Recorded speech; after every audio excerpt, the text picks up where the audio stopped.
Hi, good morning everyone. This is Govardhan. So I'm an acupuncturist and yoga master. ఈరోజు చెప్పబోతున్న concept ఏంటంటే దగ్గు గురించి.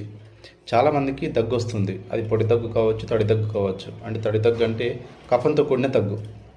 అంటే మ్యూకస్ బాగా సెక్రెట్ అయిపోయి దగ్గిన ప్రతిసారి మ్యూకస్ వెళ్ళిపోతూ ఉంటుంది. బట్ ఏ రకమైన దగ్గు అయినా సరే, దగ్గు వచ్చినప్పుడు మనం ఏం చేయాలి, ఎలాంటి జాగ్రత్తలు తీసుకోవాలనే కాన్సెప్ట్ చెప్తాను, వినండి. ఫస్ట్ ఏంటంటే దగ్గున్నప్పుడు, మీకు బాగా దగ్గున్నప్పుడు ఏంటంటే కడుపు నిండా తినొద్దండి. కడుపు నిండా ఏ ఫుడ్ తీసుకోవద్దు, ఎస్పెషల్లీ సాలిడ్ ఫుడ్. ఇక మనకి చికెన్ కానీ మటన్ కానీ మనకి ఏదైనా వెజ్ అయినా నాన్ వెజ్ అయినా సరే సాలిడ్గా ఫుడ్ కడుపు నిండా తీసుకోవద్దు. ఎలాంటి ఫుడ్ తీసుకోవాలి? అది సింపుల్ లిక్విడ్ ఫుడ్ అయి ఉండాలి, ఈజీ డైజెస్టబుల్ ఫుడ్ అయి ఉండాలి. అంటే తిన్న వెంటనే అరిగిపోవాలి, మంచిగా అరిగిపోవాలి. అలాంటి ఫుడ్ను తక్కువ తీసుకోండి. సెకండ్ వన్ ఏంటంటే తీపి, కారం, ఘాటు, ఇంకా ఎక్కువ స్మెల్తో కూడిన ఏమైనా ఫుడ్ని తీసుకోవద్దు. అలాంటి పదార్థాలని అవాయిడ్ చేయాలి కంప్లీట్గా. తర్వాత ఏంటంటే ఎప్పుడు తీసుకున్నా కూడా గోరువెచ్చని నీళ్ళు తీసుకోవాలి. గోరువెచ్చని నీళ్ళలో కొంచెం అంతా కూడా తేనె యాడ్ చేసుకొని తీసుకుంటే చాలా వరకు మంచి హెల్ప్ అవుతుంది. మీకు గొంతు మొత్తం సూతనింగ్ అయిపోతుంది. తర్వాత నెక్స్ట్ ఏంటంటే మీరు ఎప్పుడు కూడా తీసుకున్న దాంట్లో ఏంటంటే కఫం ఎక్కువగా వస్తున్నప్పుడు, సో బాగా కఫం వస్తున్నప్పుడు నైట్ పూట పడుకునేటప్పుడు కంపల్సరీ ఆవిరి పట్టి తీసుకోవాలి. ఇంకొక ఇంపార్టెంట్ విషయం చెప్తాను చూడండి.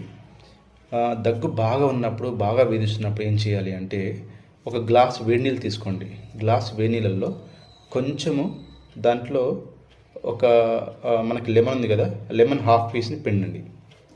తర్వాత కొంచెం అంత అల్లం జ్యూస్, ఒక హాఫ్ టీ స్పూన్ అల్లం జ్యూస్ వేసుకోండి.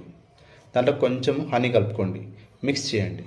అది మిక్స్ చేసేసి పొద్దున సాయంత్రం తీసుకుంటూ ఉండండి. ఇది మీకు చాలా వరకు మంచి బెటర్మెంట్ ఇస్తుంది.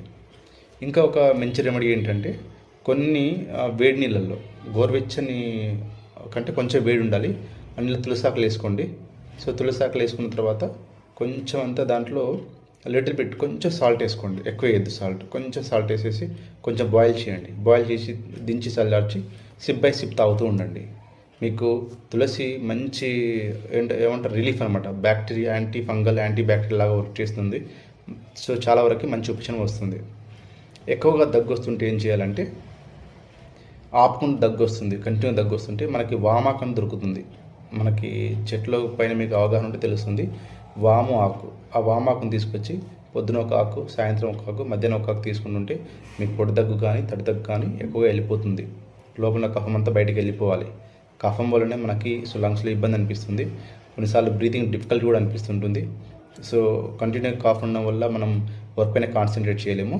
ఈ జాగ్రత్తలు తీసుకోండి.